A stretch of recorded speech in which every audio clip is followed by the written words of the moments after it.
Hello everyone, my name is Crow. I have no idea what this is. And I'm just gonna play it because I found it on Pinterest and you guys are starving. So, warnings. Hold on, a monster part. What? Um,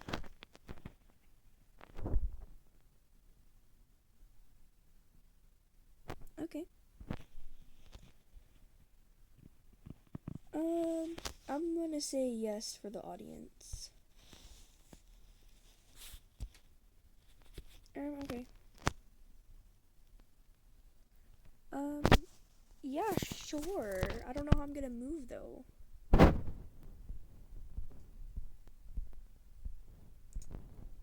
Oh.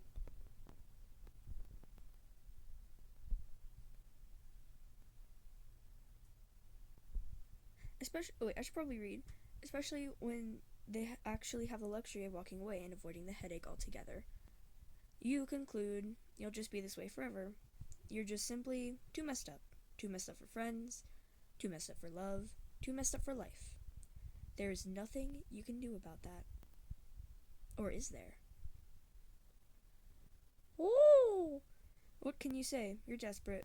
And desperate times call for desperate measures. It's not like you have anything worth losing. In your hands is a very old book. The cover is decorated with ornate details. It was very heavy with, frankly, an insane amount of very thin, yellowed pages. You skimmed it a few times, enough to get the gist, enough to understand that this might be your last Hail Mary, your last attempt to fill the void. There are candles scattered around your apartment. All the windows remain shut with the curtains closed. Not too different than usual, save for the butterfly clips pinned to the curtains and the open flames. You hope those don't need to stay lit forever. Burning to death sounds painful. You drew a very shaky handed chalk circle on your bedroom floor. As accurate as the diagram as the wait, I'm so sorry. As accurate to the diagrams as you can manage. You hope it's good enough. Ever since you got your hands on this book, you haven't been able to stop thinking about it. What would it mean for you if this worked? If you got this right? For once, the pain in your stomach, the hole in your chest, might go away. This really might be the thing that does it. If you're understanding this right, this book, this text, can make some kind of deal with the person you summon. If you can partner up with some sort of otherworldly person, some deity who may find your rapidly declining mental state pitiful and perhaps take mercy on you, you may just earn yourself some kind of companionship. It is absolutely one of the stupidest ideas you've had in a while. There's no guarantee some all-powerful person won't just smite you the moment they see your easy pickings. But what does a worthless sack of meat and bones like you have to lose, really? So, let's just say you get picked off and die. What was lost? A future? Potential? What a joke. You hope that it isn't painful if you do die. More than that, you really hope you're right about this. Surely it can't be that hard to do this, right? I mean, the book literally has instructions. All you need to do is read, right? As you flip through the numerous pages of nothing but warnings, the same sentences sticks out, repeated constantly in various different ways. Understand that you cannot undo this choice. This is permanent.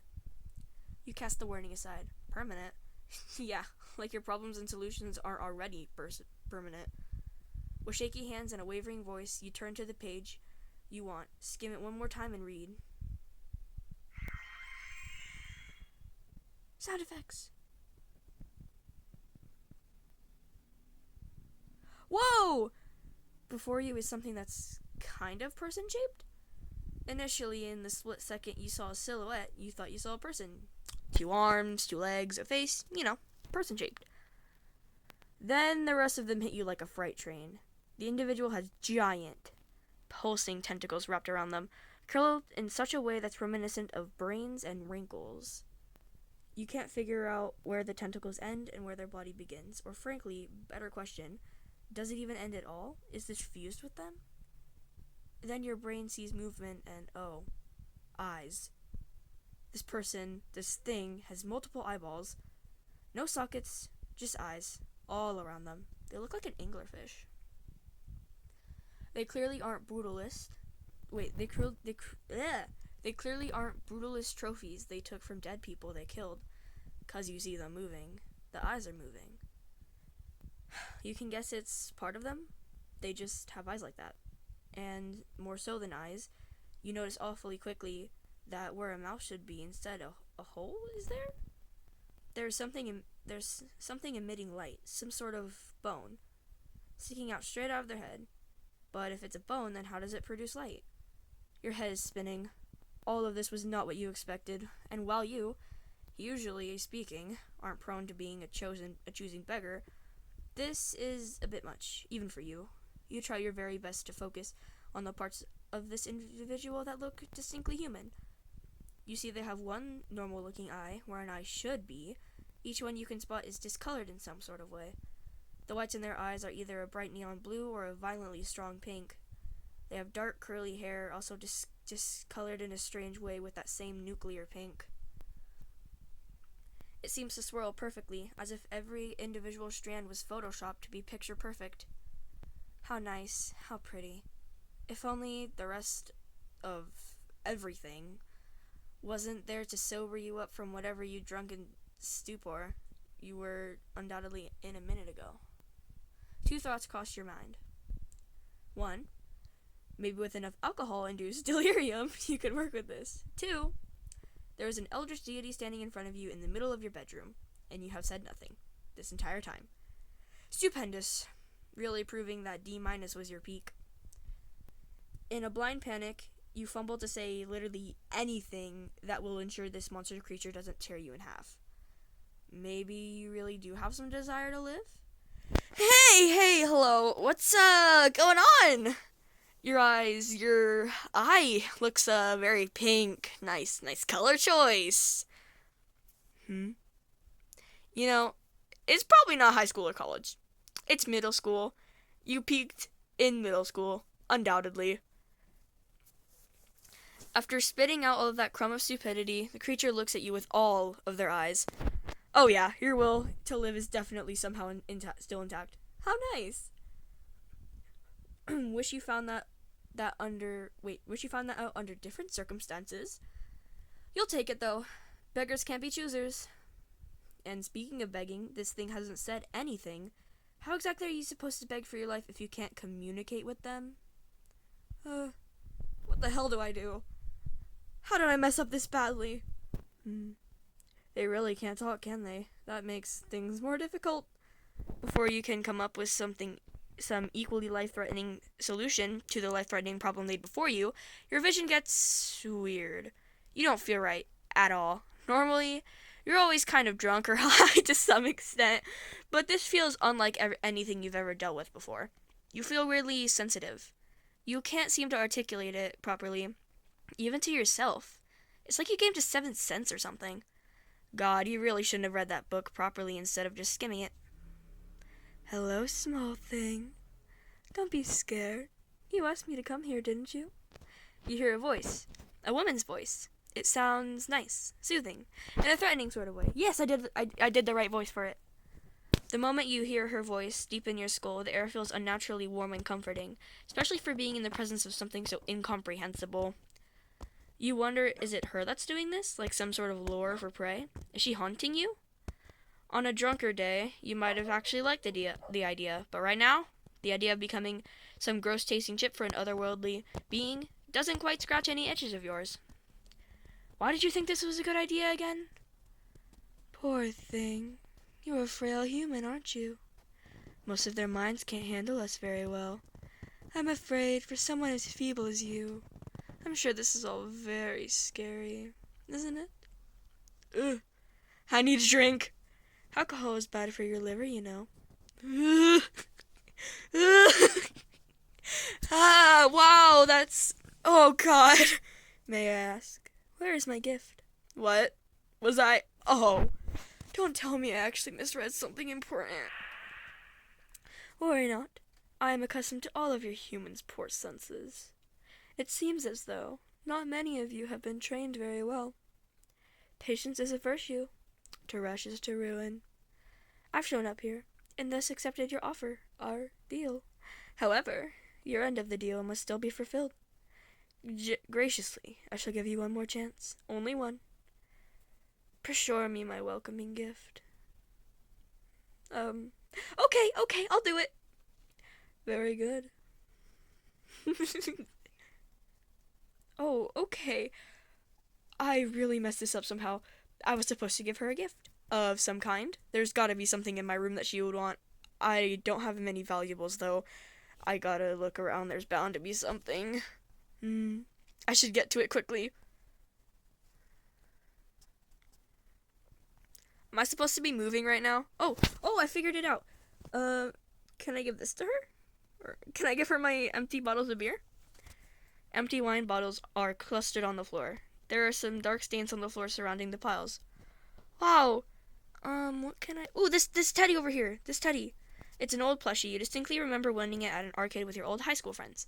You were so excited about it. Your friends were too. They don't talk to you anymore. You haven't seen them in years. Can't blame them, though. You hardly speak to anyone on a regular basis. I mean, shit. You barely have the energy to brush your own teeth. Most of the time, you can't even do that. Talking to people regularly seems impossible. You still cherish the plushie a decent amount, though enough to be sad if it went up in flames. Take the plushie? Yes. Oh, I have to, make this quick in, 4 minutes, and then I can, Take the plushie? I said yes!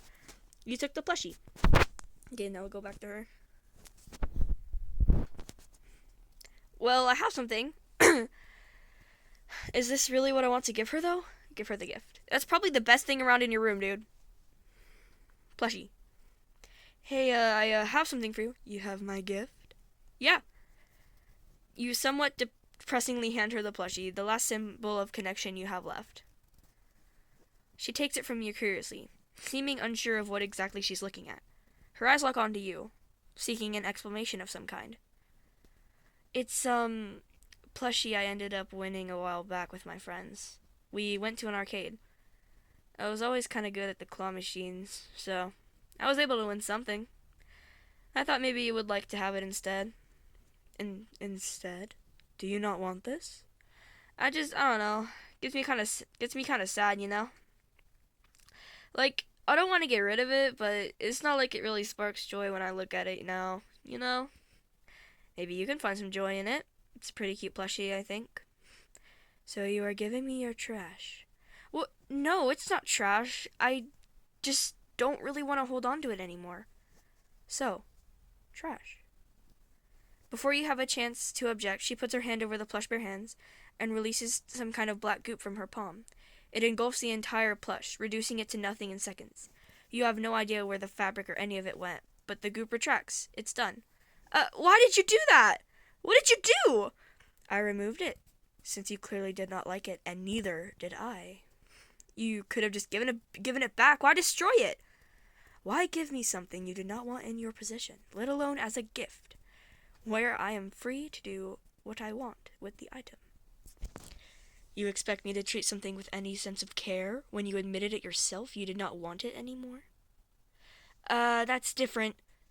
I do not think it is. I can see why they do not speak to you anymore. You are quite annoying to deal with.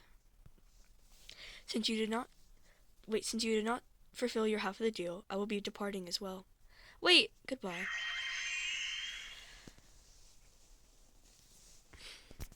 In the flash of light, she's gone, along with your one remaining connection to the life you used to live, and the people that once cared for you.